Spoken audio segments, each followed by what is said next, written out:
السلام علیکم ورحمۃ اللہ تعالی وبرکاتہ۔ الحمدللہ رب العالمین والصلاة والسلام علی سید الانبیاء والمرسلین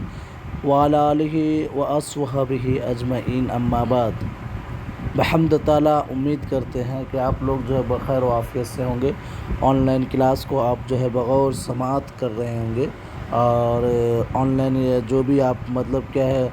آج ہوم ورک نہیں ہے، ہوم ورک ایک دن بول کے ایک دن ہے، تو اس لیے آپ لوگ اپنا ہوم ورک کے اوپر بھی دھیان دیجیے اور سی کے اوپر بھی دھیان دیجیے، یہی میں آپ سے آشا کرتا ہوں۔ اوکے،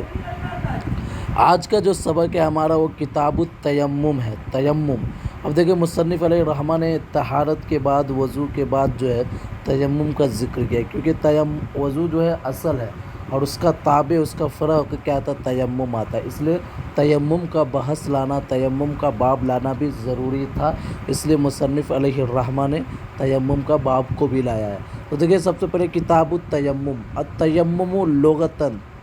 القصد، ارادہ کرنے کو بولتا ہے، عزم کرنے کو بولتا ہے۔ اوکے، انٹینڈنٹ، ٹو انٹینڈ، ارادہ کرنا کسی کو، اسی کو کیا بولتا ہے، تیمم بولتا ہے۔ التیمم اصطلاحاً التعبد للہ تعالی بقصد السعید، پاک مٹی کے ارادہ سے، پاک مٹی کو عزم کر کے اللہ تعالیٰ کی عبادت کرنا۔ السعید الطیب، پاک مٹی، پاکیزہ مٹی، پاک مٹی، لمسح الوجہ والیدین بہ، اور اس پاک مٹی سے اپنے چہرے کو مسح کرنا اور اپنے دونوں ہاتھ کو مسح کرنا۔ قرآن شریف کی آیت تو آپ کو سب کو معلوم ہے، بسم اللہ الرحمن الرحیم، فلم تجدوا ماء، کہ اے لوگو جب تم پانی کو نہیں پاؤ، فتیمموا، تو تم تیمم کرو، صعیداً طیباً، پاک مٹی سے، فامسحوا بوجوہکم، اس سے تم اپنے چہرے کے اوپر مسح کرو، وایدیکم، اور تمہارے دونوں ہاتھ پہ، منہ، اس پاکیزہ مٹی سے، اس پاک مٹی سے۔ الحدیث میں ہے، قال رسول اللہ صلی اللہ علیہ وسلم، التیمم ضربتان، کہ تیمم جو ہے دو ضرب ہے، دو مار ہے۔ ضربۃ للوجہ، ایک ضربت جو ہے اپنے وجہ کے اوپر مسح کرنے کے لیے، وضربۃ للیدین الی مرفقین، دونوں ہاتھ کو کہنیوں سمیت تک کیا ہے، مسح کرنے کے لیے ہے، یہ دوسرا مار۔ اوکے، تو آپ کو سمجھ میں آ گیا، انشاءاللہ آپ کے دماغ میں بیٹھ گیا ہوگا تیمم کا سبق کی طرف۔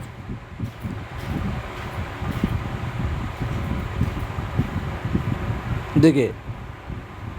باب التیمم، تیمم کا باب، کس کا باب، تیمم کا باب۔ ہوا لمحدث،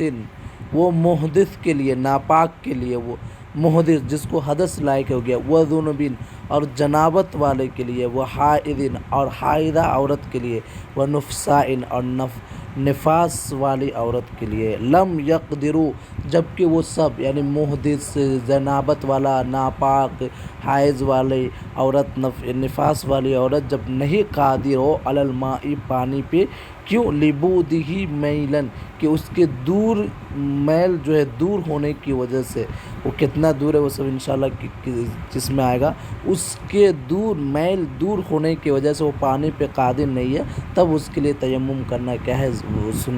تیمم کرنا جائز ہوگا۔ دیکھو، علی ماء، ایسی پانی پر، یکفی لطہارتی، جو اس کی طہارت کے لیے کافی ہو، حتی اذا کان، یہاں تک کہ، للجنوبی، اگر جنابت والا کے لیے ہو، ماء،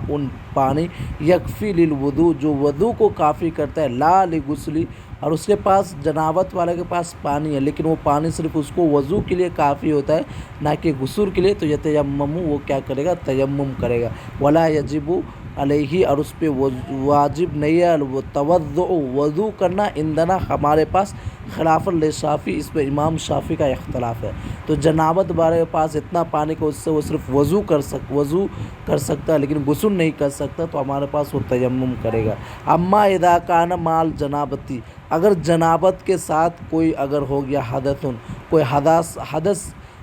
لائق ہو گیا، تو یوجب الوضوء، تو اس کو وضو کو واجب کرے گا، علیہ، اس پہ، یوجب الوضوء ویجب علیہ الوضوء، سمجھے نا، تو اس کو وضو جو ہے کیا ہوگا، واجب کرے گا۔ فتیمم، اور تیمم جو ہے، للجنابتی، جنابت کے لیے، بالاتفاق، ایک اس میں سب کا اتفاق ہے کہ تیمم جو ہے مطلب جنابت والے کے لیے کرنا ہے۔ وَأَمَّا إِذَا كَانَ لِلْمُحْدِثِ اگر محدث کے ہو ماء پانی ہو یکفی لغسل بعض اعضاء جو اس کے بعد اعضاء کو غسل کرنے کے لیے کافی ہے، تو فالخلاف تو خلاف جو ثابت نیزن ادھر وہی ثابت ہے، مطلب کیا ہے یہ نہیں ہوگا بلکہ وہ کیا کرے گا، تیمم کرے گا۔ المیل بولے تو ثلاث الفرسخ 3 فرسخ ہے، وکیلا اور کہا گیا ثلاثۃ آلاف ذراع 3000 گز، وخمسۃ مئہ الی 4 اعراف 500 سے لے کر 4000 تک، اوکے سوری اوکے یعنی 3500 گز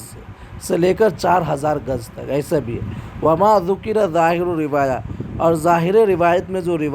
ذکر کیا گیا وہ فی روایت الحسن کہ رضی اللہ تعالیٰ عنہ المیل انما یکون معتبرا کہ میل جو ہے اعتبار کیا گیا ہے اذا کان فی طرف غیرہ، اذا کان فی طرفی اگر اس کے طرف غیر قدامتن، ہاں مطلب ایک آدمی کے طرف میں دیکھو یہاں لکھا ہے میرے خلف اور یمین ایسا تھا جب مطلب ایسا ہونا کہ جانے میں بھی 1 میل لگتا ہے اور آنے میں بھی 1 میل لگے گا۔ حتی اذا کان فی طرف غیر قدامہ آنے والے کے طرف کے مطابق ہے، حتی یسیرہ یہاں تک ہو جائے گا میلینی 2 میل ذہابا و مجیئا جانے میں بھی اور آنے میں بھی۔ اما اذا کان فی قدامہ اگر اس کے آنے والے میں فیعتبر تو اعتبار کیا جائے گا ان یکون میلین کتنا 2 میل، تو میل سے مراد یہاں کیا ہے 2 میل یعنی آنے کے لیے بھی 1 میل اور جانے کے لیے بھی 2 میل۔ او لمردن یا بیمار کے لیے، او بردن یا ٹھنڈا کے لیے، او عدوین یا دشمن کے لیے، او عطسن یا پیاس کے لیے، یہ سب کے لیے تیمم کرنا کیا ہے ضروری ہے، جائز ہے۔ دیکھیے آپ بتا رہے ہیں لا یقدر ماءہ علی استعمال الماء ایسی بیماری جو کیا ہے پانی کے استعمال کرنے پہ قادر نہیں، وَإِنِ اسْتَعْمَلَ الْمَاءَ اگر وہ پانی کو استعمال کرے گا تو اشتد مرضہ اس کا بیماری بڑھ سکتا ہے، حتیٰ یہاں تک کہ لا یشترط اس پہ شرط نہیں لگائے گا خوف التلف یعنی برباد تلف کا ہونے کا ڈر نہیں لگایا جائے گا، خلاف الشافعی امام شافعی کے پاس ہے جب تک تلف ہونے کا خوف نہ ہو، جب تک وہ گم جانے کا خوف نہ ہو اس وقت تک وہ کیا نہیں کرے گا، وضو پانی سے نہیں کرے گا بلکہ تیمم تیمم نہیں کرے گا بلکہ وضو کرے گا۔ اذ ضرر اشتداد المرض بیماری کا ضرر کا سخت ہونا فوق ضرر زیادتی سمن یعنی پیسہ کے زیادتی پہ بھی ہے، یعنی سمن سے بھی سمن کا خوف ہو جانا یعنی سمن کا خوف ہونے ضرر ہونے کا زیادتی وہ کس سے بھی زیادہ ہے، وہ مرض کے زیادتی پہ، وہ کیا یبیح التیمم تو اس صورت میں اس کو کیا ہے تیمم کیا ہوگا حلال ہوگا۔ او بردن یا ٹھنڈی کی وجہ سے جیسے ان استعمل الماء یضر اگر اس نے ٹھنڈی میں یا ٹھنڈے پانی سے اگر اس نے وضو کیا اور اس کے باڈی کو اگر ضرر لاحق ہو گیا تو کیا کرے گا تیمم کرے گا۔ او عدوء او عطش ان استعمل الماء اگر کسی نے پانی کو استعمال کیا خاف العطش اور وہ پیاس کو ڈرتا ہے یعنی اس کو پیاس بعد میں لاحق ہو سکتا ہے تو ابیح الماء او ابیح الماء تو پانی کو جائز مباح کرے گا للشرب پینے کے لیے۔ حتی اذا وجد المسافر ماء یہاں تک کہ ایک مسافر پانی کو پایا فی حبن جبن نہیں ہے اس میں اختلاف ہے، حبن کرنا ہے، حب کا معنی مٹکا ہوتا ہے جو پانی کا مٹکا ہوتا ہے نا سراہی کو بولتے۔ حتی اذا وجد المسافر اگر مسافر نے پایا ماء کو فی حبن حب میں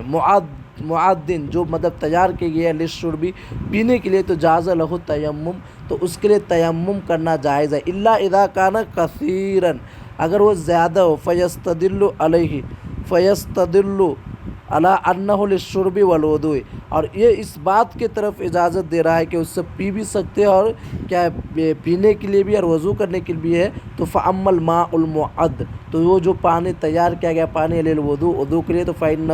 جائز ہے یجوز جائز ہے ان یشرب منہ اس سے وہ کیا کرے پیے۔ وعند الامام الفضری امام فضری کو عکس ھذا فلا یجوز التیمم تو ان کے پاس تیمم کرنا کیا نہیں ہوگا جائز نہیں ہوگا، سمجھے نا۔ تو تو مطلب کہنے کا مقصد یہ ہے اس میں کہ کس کس صورت میں تیمم ہوگا اور کیسے کیسے ہوگا، سب انشاءاللہ ہم بیان کر دیں. اوکے، السلام علیکم ورحمۃ اللہ.